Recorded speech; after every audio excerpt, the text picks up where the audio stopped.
Hello, everybody. Sean Henderson here, back again. Another beer ramble doing Ballantine Ale Redo. I did this review back in December of 2015. I was at my parents' house. I wasn't too happy with the review. I was in my dad's study, and there was a backdrop of a lot of stuff in the background, and I did it in a plastic cup, which was kind of cheesy. So I said if I get the chance to get this beer again, that I would do it. Courtesy of my good friend Mr. Tucker, who sent this to me from Connecticut. Thank you again. Do not get Ballantine Ale anywhere in this area, sadly.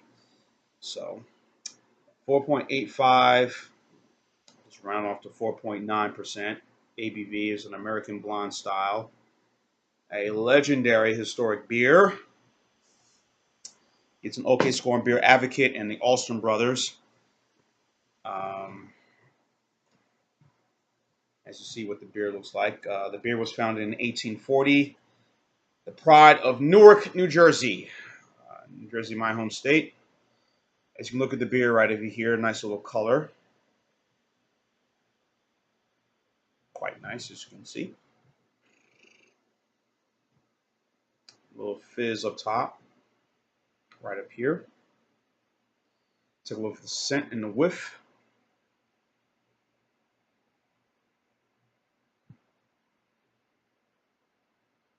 Definitely has those kindly aromatics of most blonde ales. Brew was founded in 1840 in Newark, New Jersey by Peter Ballantine. The beer kind of stayed in that area. Then it took over by the Frelinghuysen family. They took over the brewery, and then the Benhausen era took over the brewery. It is a legendary beer that has sponsored many, many sporting events, a lot of commercials, sponsored a lot of TV specials with Milton Berle. Been used in literature. For as Ernest Hemingway talked about it in one of his books. Military guys was very popular with military guys and during battle, during war. Ronald Reagan even drank a couple of bottles of this. Truman was a fan of the beer. So very malty, a lot of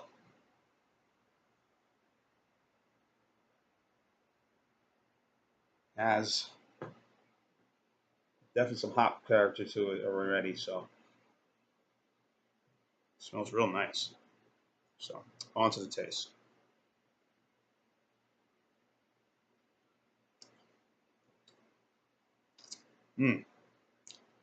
I had this refrigerated for a couple of days, and I was going to do a review, but this is,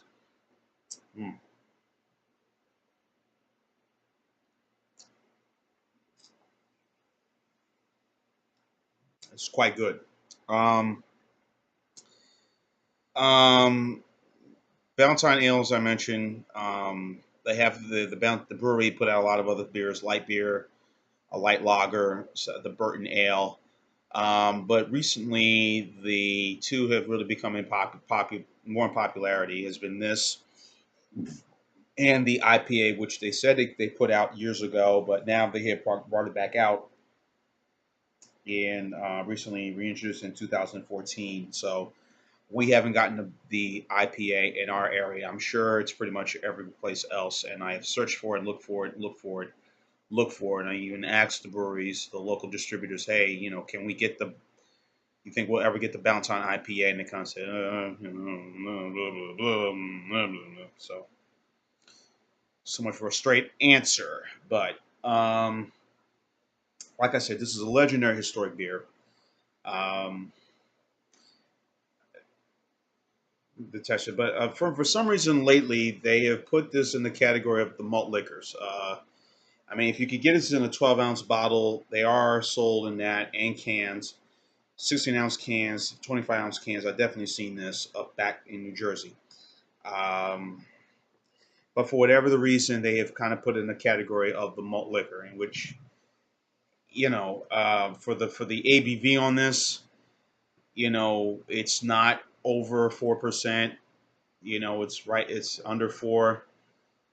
I mean, it's at 4. It's not. It's under 5. I should say. It's not over 5%. I should say. But they have put it in the malt liquor category. Now I don't know why, but you see the 40-ounce bottles of it and 32-ounce bottles, 25-ounce cans. So for whatever reason, I said mostly in the Northeast. You can probably find this. Again, I have not seen this anywhere in the South, and I doubt I probably will see it in the South. But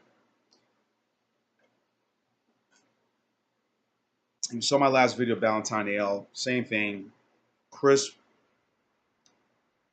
a little bite to it, but not overly bite, not overly bitter. For a blonde ale, quite enjoyable, very smooth. Um, Nothing awful about this at all. I mean, this is just as good of a legendary beer you can get. Um, I know they're making an effort to put out the Burton Ale, which is also out right now. Another popular beer from during their portfolio. Some of the folks have even discussed within the brewery uh, bringing that beer back out again, and market share when they're going to distribute it. Who knows?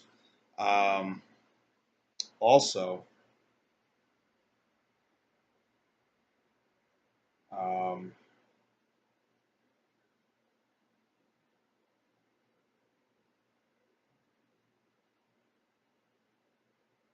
so doing some talking about some stuff right here. Um,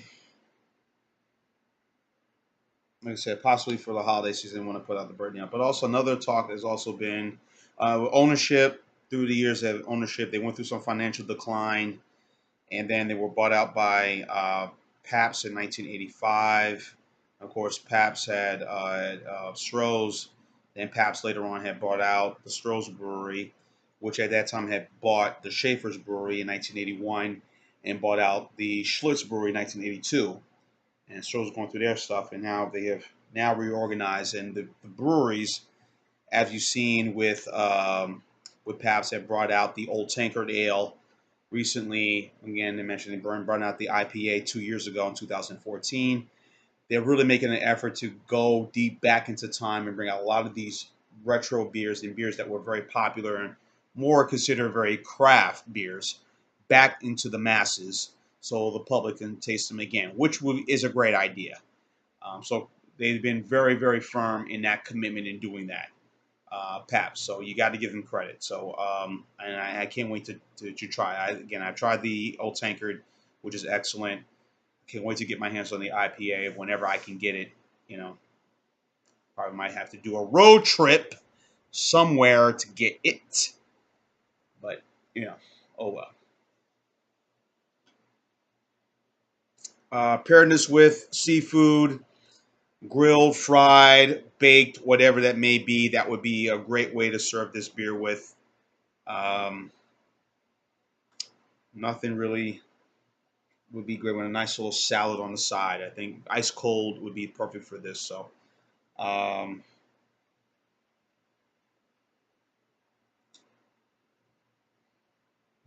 uh, and also there was talk of possibly maybe opening a small brewery, not a big one, but a small one. I guess retro wise, I guess maybe sort of a nostalgia feel from back then. Talking maybe opening a Ballantine brewery in Newark again, just to kind of, which would be great. Again, anything that's helped the local economy would also be a good thing too. So, uh, but like I said, this was one of the first beers I had when I turned 21. I bought a 6 pack of this, and I thought this was excellent. And I still think it's an excellent beer. So, despite what Rate Beer and others say about it, to me, it's top notch. So, I'm gonna give this not an okay score. I'm gonna give this a super B plus, which is about an 8.5. B plus, I think, is as good as it gets. Love the taste, love the flavor. This is, if I can get it here, I would buy this. It would be my standby beer no matter what. So, um, yeah, like I said, this is a really, really good blonde ale, a legendary beer. And again, if you can find it, hold on to it and buy a lot of it because it may be gone tomorrow. So, anyway, 8.5 B plus for me on this. I guess that might be considered 8.5 might be considered A minus, I guess. A 9 is a A, 9 is a A plus. So yeah. So 8.5, that would be, so go back to 8, that would be a B, I guess. B plus, I don't know. Yeah, I'll stick to 8.5. I guess that's considered an A. But again, it's a really good beer. So I'm probably mucked up on all these damn scores. Don't tell me what the F I've done. But anyway, if you had the Ballantine Ale, you enjoyed it, leave your thoughts and comments on the bottom. John Anderson here at the Beer Ramble team. Keep on watching, and as always, cheers!